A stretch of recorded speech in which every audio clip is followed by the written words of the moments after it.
انجیر اور زیتون میں کوئی خاص چیز ہے جس کی اللہ نے قرآن میں قسم اٹھائی ہے؟ اللہ تعالیٰ کی عادت ہے کہ کبھی بھی اپنے پیغمبروں کی خوراک وہ چیز نہیں بناتے جو صحت کے لیے نقصان دہ ہو، اور قرآن میں ایسی چیز کا تذکرہ نہیں کرتے بطور نعمت کے جو صحت کے لیے نقصان دہ ہو۔ تو اس یقیناً انجیر اور زیتون میں کوئی اضافی چیزیں ہیں کہ اللہ نے قرآن میں انار کا بھی ذکر کیا، اللہ نے انگور کا بھی ذکر کیا، مگر میرے علم میں ایسی کوئی آیت نہیں جس میں انار یا انگور کی قسم اٹھائی ہو۔ تو یہ بھی یقیناً بہت بہترین پھل ہیں، لیکن انجیر اور زیتون کی اللہ قسم اٹھا رہے ہیں کہ یہ گواہ ہیں کہ انسان بہت بہترین ہے۔ تو اس سے ایک تو پتہ یہ چلتا ہے کہ ہمیں انجیر اور زیتون کو اپنی خوراک میں شامل کرنا چاہیے۔ آج کل کیا کھایا جا رہا ہے؟ چائے پی جا رہی ہے، گٹکے کھا رہے ہیں لوگ، پان کھا رہے ہیں، الٹی الٹی چیزیں، بازار سے بنی ہوئی چیزیں، دودھ پیک خرید کے پی رہے ہیں جس کے دودھ ہونے پہ ہی شبہ ہے کہ پتہ نہیں یہ دودھ ہے بھی یا نہیں، اور ایک سوچی سمجھی سازش کے تحت بازاری چیزوں کو پروموٹ کیا جا رہا ہے، اس پہ اشتہار بازی پہ خرچہ کیا جا رہا ہے، ڈاکٹروں کو باقاعدہ خریدا جاتا ہے اور وہ جعلی چیزوں کے فضائل لوگوں کو سناتے ہیں۔ لوگ یہ سمجھتے ہیں کہ ڈاکٹروں میں دو نمبری ہو ہی نہیں سکتی، یہ غلط ہے۔ بہت سارے ڈاکٹر لوگوں کو بہت ساری غلط چیزوں پہ لگا رہے ہیں۔ تو یہ بازار کی چیزوں سے آپ اجتناب کریں، اور وہ چیزیں جو اللہ نے انسان کی خوراک کا حصہ نہیں رکھی ہیں، سگریٹ اللہ نے انسان کے پینے کے لیے پیدا نہیں کی ہے، ہیروئن، چرس، یہ سب نشے کی چیزیں ہیں جو ہمارے مذہب میں ویسے ہی حرام ہیں، تو ان سے اجتناب کرنا چاہیے۔ انجیر اور زیتون کے کیا فضائل ہیں؟ میڈیکل سائنس نے ثابت کیا ہے، اور حکیم جو ہیں، ماہر حکیم ہیں، طبیب ہیں، وہ بھی بتاتے ہیں کہ یہ دو ایسی چیزیں جو انتہائی طاقتور ہیں، لیکن ان میں کمال یہ ہے کہ یہ آپ کے جسم میں چربی نہیں پیدا کرتی اگر اعتدال سے ان کا استعمال کیا جائے۔ ہم دیکھتے ہیں کہ جب بھی کوئی چیز بہت زیادہ انرجی دیتی ہے ہمیں، تو ساتھ ساتھ ایک اس کے ساتھ مصیبت یہ ہوتی ہے کہ وہ موٹاپا بھی لاتی ہے، وہ چربی بھی بڑھاتی ہے، وزن بھی بڑھاتی ہے۔ لیکن انجیر بہت طاقتور چیز ہے، نہ صرف یہ کہ آپ کے جسم میں چربی بڑھاتی نہیں ہے بلکہ چربی کو ختم کرتی ہے، کولیسٹرول لیول آپ کا گراتی ہے۔ یہ زیتون میں بھی ایسا ہی ہے کہ زیتون آپ کی صحت کے لیے انتہائی مفید اور بہت طاقتور ہے، اور کولیسٹرول لیول آپ کا کم کرتا ہے، لیکن یہ ضروری ہے کہ اعتدال سے ہو۔ اگر آپ بہت زیادہ کھانا شروع کر دیں گے تو پھر زیتون بھی چربی پیدا کرتا ہے، ظاہر ہے اعتدال تو ہر چیز میں ضروری ہے۔ اور کچھ چیزیں ایسی ہیں انجیر اور زیتون میں جو میڈیکل سائنس کہتی ہے کہ انجیر پیٹ کے کیڑوں کو ختم کرتی ہے، انجیر قبض کو ختم کرتی ہے، قبض کا سب سے بہترین علاج ہی انجیر ہے۔ لوگ اس طرف توجہ نہیں دیتے، دوائیں کھاتے ہیں، ایلوپیتھک دوائیں کھاتے ہیں، اس کے سائیڈ ایفیکٹ بہت سارے ہوتے ہیں۔ تو اگر ہم اپنی خوراک میں روزانہ کچھ نہ کچھ انجیر کا استعمال رکھیں تو بہت ساری بیماریوں سے انشاءاللہ ہماری حفاظت ہو جائے گی۔ انجیر میں خاص بات یہ بھی ہے کہ یہ خون پیدا کرتی ہے، صالح خون جسم میں بناتی ہے، لیکن انجیر کے استعمال کا طریقہ یہ ہے کہ اس کو بہت زیادہ چبا کے کھانا چاہیے اچھی طرح۔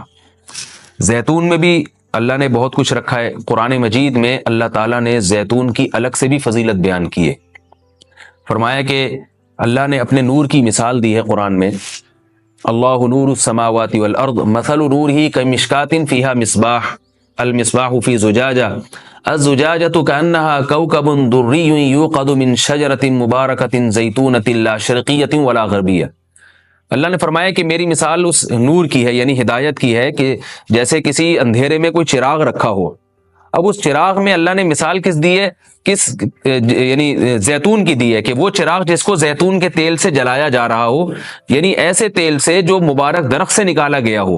تو اللہ نے وہاں بھی قرآن مجید میں سورہ نور میں بھی زیتون کے درخت کو اللہ نے مبارک درخت کہا ہے۔ ایک اور مقام پہ قرآن مجید نے زیتون کی تعریف کی ہے، فرمایا کہ وَشَجَرَةً تَخْرُجُ مِن طُورِ سَيْنَاءَ تَنبُتُ بِالدُّهْنِ وَالصِّبْغِ لِلْآكِلِينَ۔ اللہ وہ ذات ہے جس نے ایسا درخت پیدا کیا جو طور سینا میں پیدا ہوتا ہے،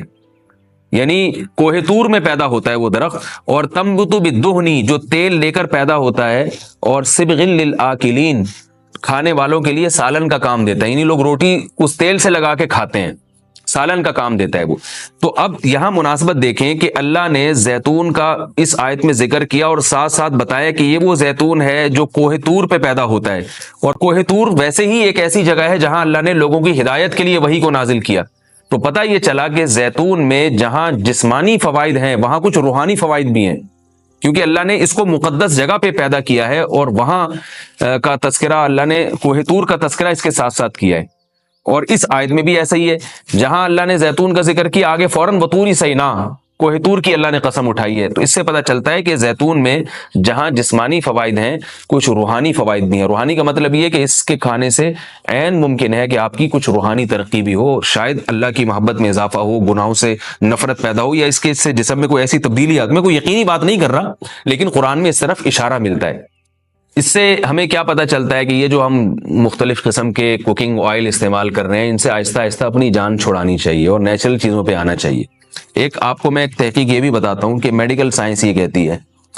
کہ یہ جو کولیسٹرول ہے نا اور جو چربی ہے، یہ دیسی گھی سے نہیں پیدا ہوتی، یہ ہم جو آرٹیفیشل آئل استعمال کر رہے ہیں جن میں پتہ نہیں کیا کیا ملایا جاتا ہے، اس سے نقصان ہوتا ہے، جبکہ لوگ دیسی گھی سے اجتناب کرتے ہیں۔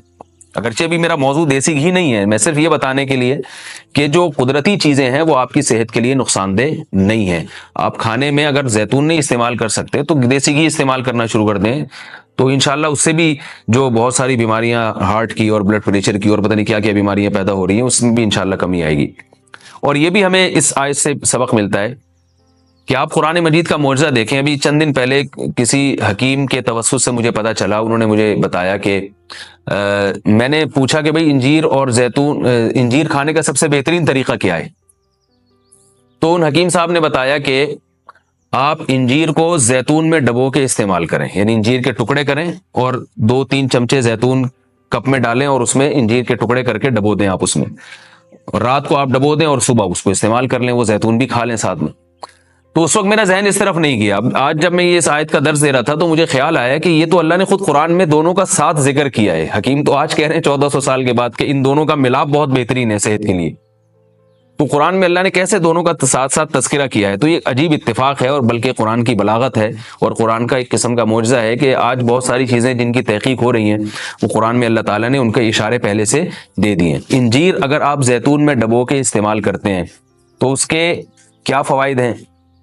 ایک فائدہ تو یہ ہے کہ انجیر کو چبانا آسان ہو جاتا ہے، ورنہ انجیر بہت سخت چیز ہوتی ہے، اس کا چبانا آپ کے لیے مشکل ہے۔ جب آپ اس کو زیتون میں ڈبو دیں گے، آپ صبح جب کھائیں گے تو آپ کو پتہ چلے گا کہ وہ نرم ہو گئی ہے، اس کا کھانا آسان ہے۔ اور دوسرا فائدہ یہ کہ اس سے زیتون کا کھانا بھی آسان ہو جاتا ہے۔ آپ اگر زیتون ویسے ہی چمچہ بھر کے پئیں گے تو جو لوگ زیتون کے عادی نہیں ہیں ان کے لیے مشکل ہے اس طرح سے پینا، وہ ٹیسٹ گین ہوتے ہوتے کافی ٹائم لگتا ہے۔ جب آپ انجیر کو زیتون میں ڈبو دیں گے تو کیا ہوگا کہ وہ کافی حد تک تیل جو ہے وہ انجیر اس کا جذب کر لے گا، پھر جب آپ استعمال کریں گے تو وہ تیل کا استعمال بھی ہوگا، مگر وہ تیل کی ایک خاص قسم کی جو ایک مہک ہوتی ہے جس سے بعض لوگ جس کو پسند نہیں کرتے، تو اس مہک سے بھی آپ کی جان چھوٹ جائے گی اور آپ وہ آسانی سے کھا سکیں گے۔ دوسرا فائدہ اس کا یہ ہوتا ہے کہ یہ جو کمبینیشن ہے انجیر اور زیتون کا، کچھ فائدے انجیر میں ہیں جو زیتون میں نہیں، کچھ فائدے زیتون میں ہیں جو انجیر میں نہیں، تو یہ کمبینیشن ایسا ہوتا ہے کہ آپ کو ایک صحت کے لیے ایک بہترین ٹونک مل جاتا ہے، کولیسٹرول لیول آپ کا کم ہو جاتا ہے، قبض آپ کا ختم ہو جاتا ہے، یعنی اطباء یہ کہتے ہیں کہ یہ 2 آتشہ بن جاتا ہے، یعنی انجیر کا فائدہ بھی ڈبل ہو جاتا ہے اور زیتون کا فائدہ بھی اس سے ڈبل ہو جاتا ہے۔ تو جب اللہ نے قرآن مجید میں ایک چیز کا بہت اہتمام سے تذکرہ کیا ہے تو ہمیں اس کو استعمال میں لانا چاہیے۔ میں نے عربوں کو دیکھا ہے وہ بہت زیادہ انجیر اور زیتون کا استعمال کرتے ہیں، مگر ہمارے ہاں صبح صبح لوگ جیم کا استعمال کر لیں گے، شہد نہیں استعمال کرتے، اور بچوں کو ٹافیاں کھلا دیں گے، انجیر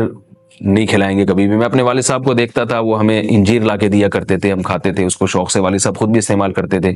تو والدین کو چاہیے کہ بچوں کو ان چیزوں پہ ڈالیں، میٹھا کھانے کا بچوں کو شوق ہوتا ہے تو آپ ٹافی یا چاکلیٹ کے بجائے آپ ان کو انجیر کھلا دیں، آپ ان کو کوئی ایسے پھل فروٹ کھلا دیں، شہد کھلا دیں، تو ان چیزوں پہ لانا چاہیے، کیونکہ اللہ تعالیٰ نے صحت کی حفاظت کا بھی ہمیں حکم دیا ہے، قرآن و سنت میں اس کا بہت تاکید سے حکم ہے۔